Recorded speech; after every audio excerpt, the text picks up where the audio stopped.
if you're thinking about selling your property and you don't understand the value and it's not the Zillow guess, I'm going to go over the 7 steps on how I actually purchase properties, and I've purchased hundreds of properties. So I'm going to go over that with you right now, and you'll never get lowballed again. You'll actually make the most amount of money if you go follow these 7 steps. So here we go. My name is Franklin Cruz, also from trueinvestors.com.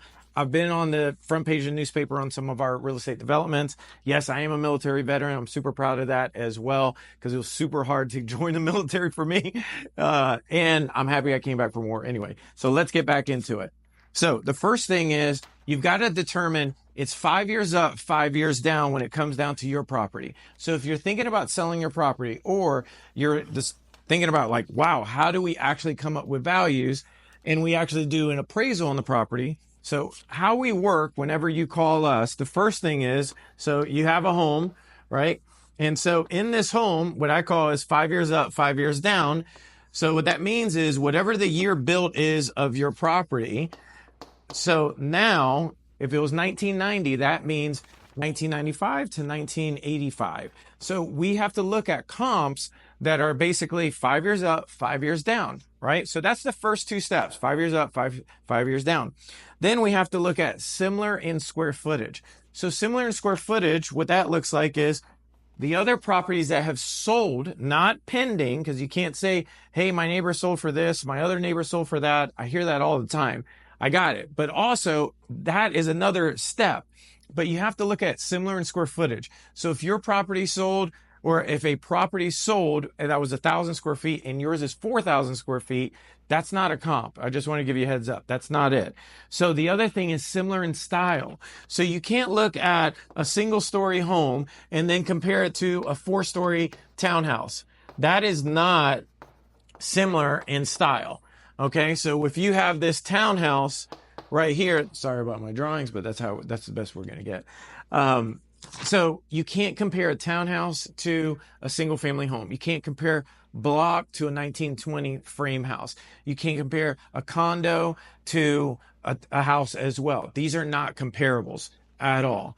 So the other thing is upgrades versus downgrades. So the property that actually has sold, this one, let's say this one actually sold. So you've got your property, but what if your property needs a little bit of love? So if your property needs a little bit of love and you're looking at the value of the other property that has the upgrades of the kitchen, the stainless steel appliances, new flooring, new roof, new everything, and yours doesn't, now you have to factor in, we do. When I go in there, I'm factoring that in when I talk to you about your property, or one of my teammates talk to you about your property. Hey, your property needs some love. So we have to determine how much love does it need, because the only way we can make money, and we do tell you, hey, we've got to make a profit. If we're buying a property right now, if we're not making $25,000 to $30,000 profit, it just doesn't make any sense.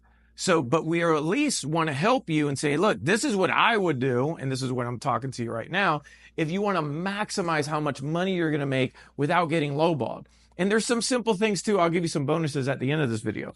So upgrades versus downgrades. Again, is your property an upgrade compared to the other properties, or is it a downgrade? Meaning you do need a new roof. You do need roof repair. You do need new appliances. You do new kitchen. You need that kitchen. You know what I'm talking about, because there's 3 types of sellers, right? You've got the no hassle seller. I just want to sell my property and not think about it. I don't want the showings. I don't want realtors inside of my house. I don't want any of that stuff. Then you've got the other type of individual as well. You've got the fixer-upper property, meaning the property needs a lot of work. That seller knows it needs some work, so that's the downgraded property, right? And then you've got the urgent seller.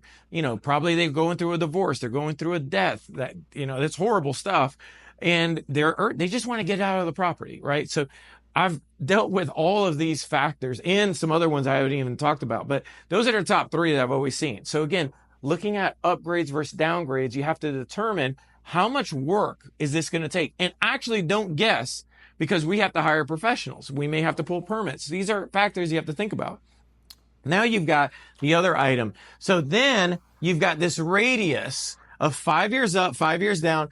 And in the time horizon, that property usually has to have sold within 6 months to a year, right? So it has to meet, again, 5 years up, 5 years down of your year built. Then it's got to be similar in square footage, then similar in style, then upgrades versus downgrades. And then it's had to have sold within anywhere from 6 months to a year period.